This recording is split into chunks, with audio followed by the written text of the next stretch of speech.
نبی کریم صلی اللہ علیہ وسلم رحمت للعالمین ہیں، تو آپ کی سیرت دیکھیے، جس نے بھی آپ کی سیرت دیکھی، آپ کی سیرت پر ہم لوگوں نے تو کتابیں لکھی ہی ہیں، مسلمانوں نے، غیروں نے لکھی ہیں، آپ وہ دیکھیں، آپ کو اندازہ ہو جائے گا کہ کیا شخصیت تھی، کیا پیکر تھی، کیا کمال کی جو ہے نا وہ کہہ لیجئے کہ ایک عبقری اور ایک عظیم انسانیت آپ میں تھی۔ آپ حضرت ابوبکر صدیق کو لے لیں، آپ حضرت عمر فاروق کو لے لیں، آپ حضرت عثمان غنی کو لے لیں، آپ حضرت علی المرتضیٰ کو لے لیں، آپ حضرت خالد ابن ولید کو لے لیں، آپ حضرت ابی ابن کعب کو لے لیں، آپ حضرت ابو ہریرہ کو لے لیں، آپ حضرت انس بن مالک کو لے لیں، آپ حضرت عبداللہ ابن عباس کو لے لیں، آپ حضرت عبداللہ ابن مسعود کو لے لیں، آپ حضرت عبداللہ ابن عمرو ابن عاص کو لے لیں۔ یہ جن جن میدانوں کے لیے تھے، ان میدانوں میں وہ کمال کی شخصیتیں تھیں۔ یہ ہے اخلاق۔ ہمارے ہاں اخلاق ایک مضمون ہے، آج تک ہمارے ہاں اخلاق کو پوری طرح سمجھنے کی کوشش بیان کے لحاظ سے اور اس کے اجزاء ترکیبی کو بیان کرنے کے لحاظ سے تو بہت کچھ ہے، لیکن اس کو اس طرح نہیں سمجھا گیا ہے کہ اخلاق ایک پورے فلسفے کا نام ہے۔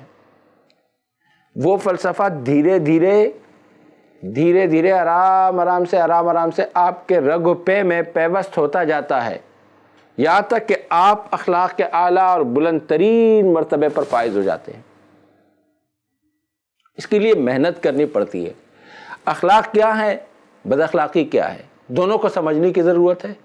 فراڈ بد اخلاقی ہے، دھوکہ بد اخلاقی ہے، وعدہ خلافی بد اخلاقی ہے۔ اللہ کے ساتھ آپ کے وعدے ہیں یا اللہ کے مخلوق کے ساتھ آپ کے وعدے ہیں؟ جو عہد و پیمان آپ نے کیا ہے، اس عہد و پیمان پر پورا اترنا، یہ جو کسی کے ساتھ آپ کے معاملات ہیں، وہ ان تمام میں اگر آپ صحیح معنوں میں اس پر پورا اتر رہے ہیں تو اس کا مطلب یہ آپ کے اخلاق اچھے ہیں۔ نماز، روزہ، زکوٰۃ، حج، اللہ کو ایک ماننا اور اللہ کے ساتھ کسی کو شریک نہیں ٹھہرانا، یہ ہے سب سے بڑا اخلاق۔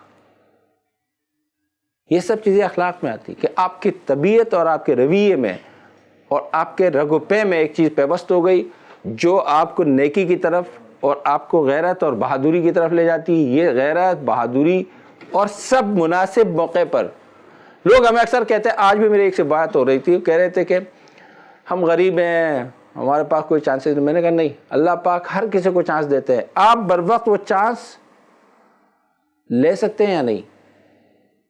اگر آپ نے وہ چانس کیچ کر لیا تو آپ کے مزے ہیں، اور بر وقت نہیں کیا، وقت گزر گیا، تو اللہ تعالیٰ پھر بھی چانس دیں گے، پھر بھی کبھی دے بھی دیتے ہیں، کبھی نہیں بھی دیتے ہیں، اور کبھی یہ ہوتا ہے کہ آپ بار بار چانسز کو ضائع کر رہے ہیں۔ تو اخلاق، اسی لیے آپ صلی اللہ علیہ وسلم نے فرمایا کہ قیامت کے دن تمام اعمال میں وزن کے لحاظ سے سب سے وزنی عمل جو ہے وہ کریمانہ اخلاق ہے۔ آپ اندازہ لگائیے۔ اب آپ اس کا اکتساب کیسے کریں گے؟ وہ میں آپ کو عرض کر رہا تھا کہ تکسب المعدوم، آپ صلی اللہ علیہ وسلم لوگوں کو کاسب بناتے تھے۔ آپ اس کے ایک مثال لیجئے۔ ایک بندہ آیا آپ صلی اللہ علیہ وسلم کی خدمت میں، انہوں نے عرض کیا رسول اللہ مجھے کچھ دیجئے۔ آپ نے فرمایا آپ کے پاس پہلے سے کیا ہے؟ انہوں نے کہا ہمارے گھر میں ایک ٹاٹ ہے، یعنی پرانی چادر، اور ایک پیالہ ہے۔ آپ نے کہا فرمایا دونوں لے آؤ۔ وہ لے کر آیا۔ آپ نے فرمایا میں یشتری ہذین بدرہمین، یہ 2 درہم کا کون خریدے گا؟ ایک نے کہا 1 درہم کا میں دونوں خریدوں گا، دوسرے نے کہا میں خرید لوں گا، ایک نے کہا میں 2 درہم کا ہی لے لوں گا۔ آپ نے ان کو دونوں چیزیں دے دی، 2 درہم لے کر اس بندے کو دے دیے، کہا 1 درہم سے اپنے گھر کے لیے کھانا پینا لے آؤ، 1 درہم سے جا کر بازار سے چھوٹی سی کلہاڑی لے کر آؤ۔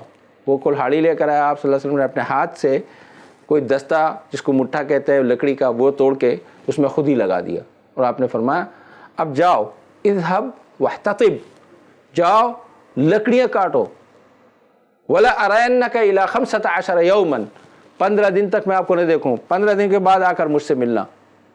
وہ 15 دن تک جا کے لکڑیاں کاٹتا، مدینہ کے مارکیٹ اور بازار میں بیچتا. 15 دن کے بعد جب آپ صلی اللہ علیہ وسلم نے فرمایا کہ آپ کے پاس اب کتنا ہے؟ انہوں نے کہا میرے پاس اس وقت 15 درہم ہے. اس کو کہتے ہیں کاسب بنانا. ہمارے پاس اگر کوئی طریقہ ہے کمانے کا، ہم دوسروں کو سکھا دیں. ہم اگر کہیں نوکری کر رہے ہیں، وہاں کسی کی ضرورت ہے، ہم اپنے دوستوں کو وہاں لگا دیں. لوگوں کو کمانے کے طریقے تاکہ وہ باعزت طریقے سے اپنی زندگیاں گزار سکیں. بول انٹرٹینمنٹ کے شوز دیکھنے کے لیے ہمارے چینل کو سبسکرائب کریں اور بیل آئیکن پر کلک کرنا نہ بھولیں.